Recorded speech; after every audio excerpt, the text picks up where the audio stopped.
Behind the many unique commander stones in the cemetery lie the personal stories of the many sailors from Rømø who began traveling north in the 17th century.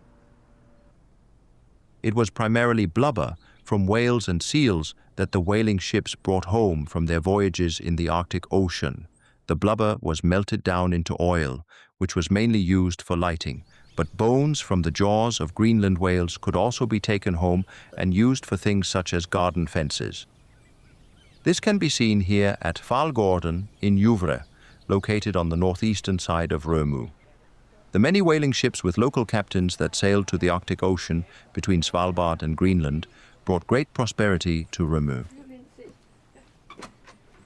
Some of the finest painting and carpentry work from that period can be seen at the National Museum's Kommandørgård on the northern part of Rømø.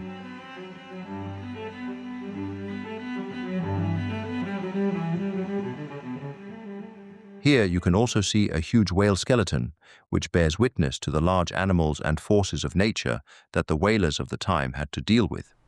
One of the commanders on the many voyages north was Commander Matthis Svensen Schouw. His gravestone is one of many that now stand on the north wall of the cemetery.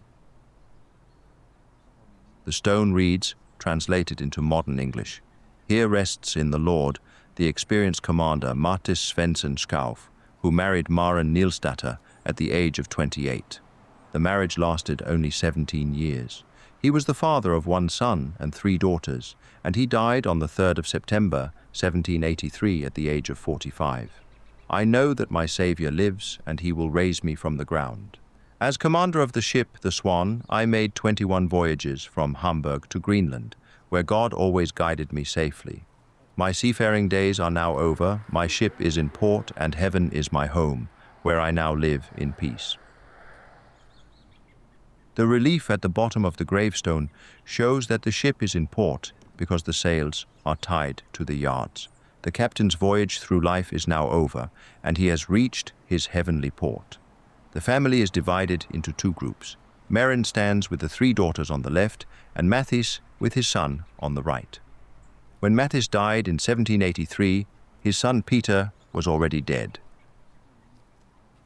The dead and the living wave to each other with the hope of seeing each other again in the resurrection. This hope is expressed on the gravestone with the text, "He shall raise me up from the ground." If you look at many of the 39 stones along the wall, you will see that the women are typically described with words such as honest and God-fearing, while the words blessed and well-regarded are used repeatedly to describe the deceased men.